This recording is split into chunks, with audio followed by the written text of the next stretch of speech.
Welcome to the Personalities in the Workplace podcast. We're introducing you to an easy-to-understand conversation about personalities. Navigating the different personalities in your business can be tedious. We believe that once you understand what drives and stresses those you work with, you can better interact and steer others towards productivity and success. Today, we're focusing on the differences between sensors and intuitives. More about that in just a moment. This episode is made available because of the generous sponsorship of Blackburn Consulting. Learn more about Blackburn Consulting at blackburnconsultingnc.com. Greetings, this is Timogi. Welcome back to the Personalities in the Workplace podcast with Chuck Taylor. Say hi, Chuck. Hi, good to see you guys again. Yay! Okay, Chuck, so let's jump in. Last time you spoke about the introvert versus the extrovert, and I personally learned a lot. Yeah. And we segued into this week's podcast with sensing versus intuition. Now, those things sound the same to me, so I need you to talk to me.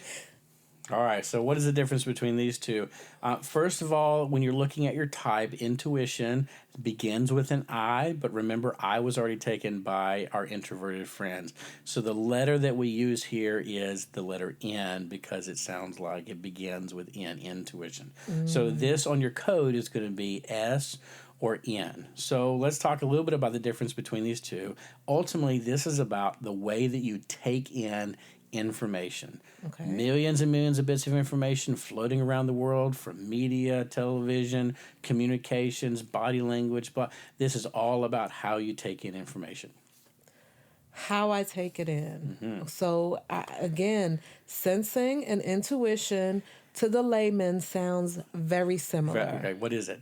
Yes. All right, so when you think sensing, here's what I want you to think of. 5 senses. You have 5 senses and you use those senses to take in information. If I can see it, hear it, taste it, touch it, feel it, I get it, I understand it. Intuitives, on the other hand, sometimes we label them with this 6th sense. I think that's probably a little too mystical and mysterious. That's not so much what it is. When you think of intuition, I want you to think patterns, looking for patterns and big picture ideas. So the practical way of looking at this is intuitives tend to be focused on the future, the possibilities of what could be, and big picture oriented. The sensors, on the other hand, are individuals who look at what's right in front of them. They're focused on the present realities, what's going on in the moment, and they're doing it by putting their hands on it, by feeling it, and looking at the known, what they've experienced in the past. You just explained why the people don't run in the scary movies, Chuck, right? Those with intuition say, I hear the chainsaw. Yeah, right. I hear these heavy footsteps coming. I don't need to experience. No, I don't even know what that is. No. I'm out of here, right? Right. But the sensing person is stuck in the present. Well, And they want the concrete information. yes, listen, I'm telling you, you hear that sound, you don't need to test it out. It is no good for you. Just go away. Just go away. So sensing, again, is about concrete information in the now. In the now, right now, what's right in front of me. So where the tension can arise, because we're talking about personalities in the workplace, where the tension can arise is when we have these individual personality types working alongside of each other, the focus of information is altogether different. So for example, I put up a chart on the board. An intuitive is going to look at the chart. They're going to look at this. Okay, there's these dips in the graph. There's these numbers that go up and down, and they're going to say, overall, everything looks okay. And the sensor is going to say, whoa. Overall, in January of 2017, we had a massive dip of down to 15.475. Why did we have that dip and what's going on there, right? So it's details versus big picture. So as an employer, I need both from my employees. Absolutely. Because your intuitives are going to be the ones who are going to synthesize information pretty quickly and they're going to process it. The difficulty is in synthesizing that information, they can oftentimes miss out the details that their sensing counterparts can really expose and show them we need to focus on this. This is important. On the other hand, your sensors can sometimes become so bogged down in the details and in the information that they forget to gather information that's going to allow them to move forward in a practical and tangible way for success. So are they thinking more, those sensors? Are they reflecting more? I mean, I need you to help me with that, because if they have these details and they're in front of them, somebody's eventually going to have to pick up the baton and run with it, Chuck. Yeah, so this personality stuff gets so complicated real quick, doesn't Yeah. it? Right, so when we think about intuitives and sensors, right, you can be an extroverted intuitive, you can be an introverted intuitive, you can be extroverted intuitive sensor, right? And we haven't even gotten into the thinking and feeling or the judging and perceiving, and this is why there's 16 different personality types, and even within each one of those 16 types, there's different manifestations of what each one looks like, because I am not the same as other ENFPs out there. So, no, a sensor is not just processing things logically. However, they do like practicalities. They do like real world information. They like things to be sensible. But if I'm working with a sensor who's a feeler as well, they may prioritize themselves and the information they collect based on how it affects other people. Whereas a person who's sensor and a thinker might prioritize information and details based on how it affects things or stuff that they're working with. Does that make sense? It does. And so I think about, are there certain industries, Chuck, where you want sensors versus those who are intuitive? Talk to me. Right, yeah. So when you get into some detail-oriented stuff, do you want a doctor who says, okay, we're going to do some surgery, and for the most part, what we're going to do is we're going to go in there and we're going to take your bladder out and we're going to replace it with another one, and we should be able to get all that. Or do you want a guy that's going to say, look, here's the deal. We're going to go in and make a 4-inch decision. It's going to be right here. We're going to go in, we're going to take your bladder, we're going to cut at both ends, and we're going to make sure we get the right place. Right, okay. So sensing-based stuff, detail-oriented jobs, typically we find sensors that go into that. Now, it doesn't mean you're not going to find intuitives in it. Like I said, you're going to find every personality type represented in every field, and they're going to flourish in different ways and for different reasons. But anything that requires a lot of detail-oriented stuff, that's where we're going to be. I think one of the things we find is people like politicians, CEOs, leaders of organizations, they tend to be the ones where intuitives gravitate to. The reason for that is because those people stay with a lot of big picture information. CEOs have no business in the details of the company. They have too much that they're responsible for. They stay way up here at the big picture level. Wow. So again, this is about how they gather information. How they take in information. How they take it in. And so I'm trying to connect it back to the energy level of the introvert versus the extrovert. And now you have these energy levels who now have to take in information. So I'll synthesize that down and make it a little easier for you. Please. Okay, all right. So when we talk about energy levels, we're typically talking about the difference between energy levels with people versus the person. So now we're moving to the second tier of a personality function. So a sensor who is also an extrovert tends to focus on the details that affect people. The sensor who is an introvert is going to focus on the details that affect them as an individual, the things they are responsible for. Okay? So an intuitive that's an extrovert is going to think about the big picture as it relates to the people in their lives. An intuitive introvert is going to ask the question, how does this affect me in the way that I interact with those around me?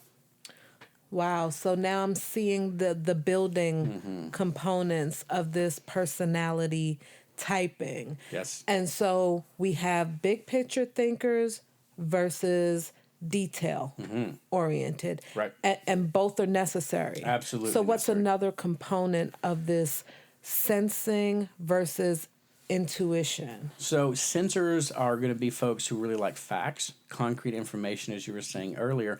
On the other side of that, our intuitives are going to be imaginative and verbally creative, okay? Because they're looking at possibilities and things that can occur.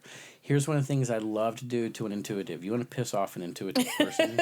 This is fun. Just watch it for fun. Okay. Tell them they can't do something. You can't do that. Why? Because intuitives focus on possibilities and what can occur. So your proverbial optimist, those tend to be intuitives because they're constantly dreaming about what can happen. And nobody bursts their bubble quicker than a sensor who comes along and goes, nope, we tried that in the past, didn't work, we're not going to do that again. Right? Can't do that. Can't do that. Well, I mean, I ran into one of those. We were talking about the fact that I knew, my days of becoming a Dallas Cowboy cheerleader was over. That there was no way that was possible. And that person looked at me and said, why would you say that? I was like, kind of past my prime when it comes to that sort of thing. I know you've had another 29th birthday. Right. Yeah, and so that person is telling me, oh, you shouldn't say what you can't do. Yes. I think we found an intuitive. All right, we're going to take a brief moment here to say thank you to our sponsor today, Audrey Blackburn of Blackburn Consulting. If you're not aware of Audrey, you may not know that she has specializations not just in for-profit businesses, small and medium and large-sized businesses alike, but she also has a strong emphasis in nonprofits. Having a background in nonprofits herself, she understands that there's that unique dynamic with a board of directors, accountability with your finances, related to how you share information with the community, and making sure that everything is running fiscally smoothly. If you want to make sure that your financial plan matches up with your business plan, that plan to make money, to become more profitable, more sustainable, and allow you to get out there and do the mission that you are in charge of, Audrey Blackburn is the person that you need to contact. So be sure and reach out to Blackburn Consulting today, blackburnconsultingnc.com. All right, let's get back to our show.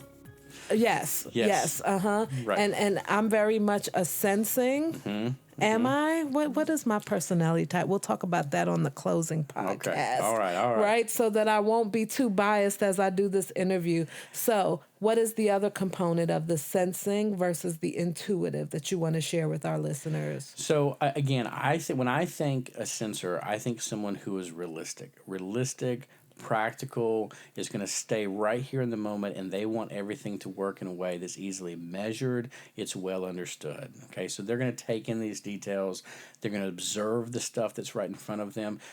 Another word that also describes our sensor friends is they're traditional. They like things that have happened in the past. They love recurring behaviors and practices because they can count on it. It's consistent. There's some security within that because it's known. Our intuitive friends love to explore and like new things. When my wife and I used to go out for dinner, she would have a preference of what to do. She would go eat at the same place every single time. Right, she's an S, because she knew what she was going to get. She knew she was going to get a good meal. And she would ask me, Chuck, where do you want to go eat? And I said, let's go to the 7th restaurant on the left on the 4th road. And she would say, what's there? And I would say, I have no idea. The 7th restaurant on the left. 4th road. On the 4th road. And something tell me you've really done that. Oh, absolutely. I know. Yes. Yeah, you can't make that one up. No. Yeah, you've done that. And it's fun. So it really is about these possibilities of what can occur, what can happen. And again, if you've got an extroverted intuitive is going to be expressing these thoughts outwardly. So in the workplace, if you've got that person that's constantly dreaming or talking about what could be, don't hold them too tightly to what they're saying. They may just be thinking out loud. Is all they're doing about the possibilities. Doesn't mean that they're going to do it, just means that they're thinking about it out loud. Well, I mean, but I'm from that school of thought, Chuck, that, you think it, you say it, you connect those two things, and then you go do it. Yeah, wouldn't that be nice if that worked so seamlessly? But we've learned that there are people who speak without thinking. Yes. Right? And it doesn't mean that they're absent-minded. Sometimes it means that they're just processing information really quickly. When we talk about our extroverts, they tend to speak and think very, very quickly. An introvert sometimes will say, I feel overrun by their friends because they're speaking so quickly. Well, when you add in these other components about intuition and sensing, etc., then what's happening is your introverted friends feel like they're getting a lot of details from their extroverted sensing friends. They're being overrun with the details. So when that sensor and that intuitive person are together, and that, I guess, that intuitive person says, let's just give it a try. Yes. What is happening in the mind of that sensor? Well, why would you do that? That's stupid. That's why We come up with a plan. We think this through. We're strategic in what we're doing. That's what dumb people do, right? They may hopefully never say that out loud like that. But that can be their thought is, why would you do it that way? Where is your plan? Show me your evidence. Give me the facts and details. Where's your research? Why are you saying let's do it that way? Whereas the intuitive might say, especially the extroverted intuitive, we don't know. We haven't tried it. Let's just explore what might happen. Okay. And so when that sensor says, well, this is the idea, and it's going to take us about 6 to 8 months to roll out the plan. We'll meet once a month until, we get all the details, and then we'll implement this in the upcoming fiscal year. Yeah. What's going on inside that that intuitive person? Yeah, so they're probably, if they've even continued to listen to what's being said, now that would be the challenge. They're already dreaming about something else, right? So if they're even still listening to the conversation, they might be giving a gentle nod of okay, meanwhile thinking of ways that they can more creatively try out what the person's saying. That's fine that you want to do that, but I want to come up with a creative alternative. I want to think of a new and different way of doing it. I don't want to stay stuck in the mired details of this plan. It's too structured for me. I want some adventure. I want to explore it. So I'm not saying that sensors are not adventurous. They just like to stay in the known. And so I'm wondering if that intuitive person has even connected to the information. When you tell me something is 6 to 8 months out the road, I don't think I'm going to think about it until you actually bring it back to me again 8 months later.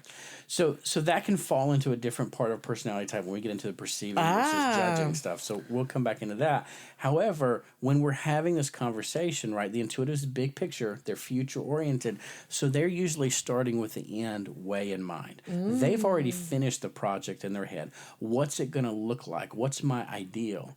So if I've got a manager who's more of an intuitive, when they're giving out project information, what they may spend time talking about is here's what success is going to look like, but they don't give the practical steps necessary to get there. Whereas the sensor, on the other hand, is going to focus on the steps necessary to get there, but hasn't quite formulated what the end result is going to be. We just follow these steps because it's the right steps to take when you want to complete a project. And so this can be the tension that creates friction. But if you work together, this is also the vision that creates success. One's looking at the end results, and the other one's breaking down the details to help us get there. Wow. So I see the pieces of this whole personality puzzle now coming together. Yeah. So what will we talk about on our next podcast? The next one is the one that gets everybody in trouble, which is thinking versus feelings. Right. This is exactly what you think it's going to be. It's great for marriages, but we'll keep it in the workplace. We're going to definitely keep this in the workplace. Thinking versus feeling will be next, ladies and gentlemen. And I don't know about you, but I look forward to diving into the concept on the Myers-Briggs Personality Indicator. Thinking versus feeling is what's coming up next. Thank you for tuning in. Good to talk to you again. Thank you for listening to episode 3 of the Personalities in the Workplace podcast, sponsored by Blackburn Consulting. Be sure to check out the show notes for links to Blackburn Consulting, links to the Personality in the Workplace personality cards that we mentioned, more information on Timogi Jackson and me, Chuck Taylor of Sage Garden Care Center, a link to take your own personality assessment online, and much more. Each episode, we're bringing you practical, tangible, and engaging conversations that will help you gain perspective on the people you work with. Join us for the next episode where we discuss the differences between thinkers and feelers in the workplace. Is there something you'd like to learn about regarding personalities? Send us an email at chuck@personalitiesintheworkplace.com. Thank you for joining us.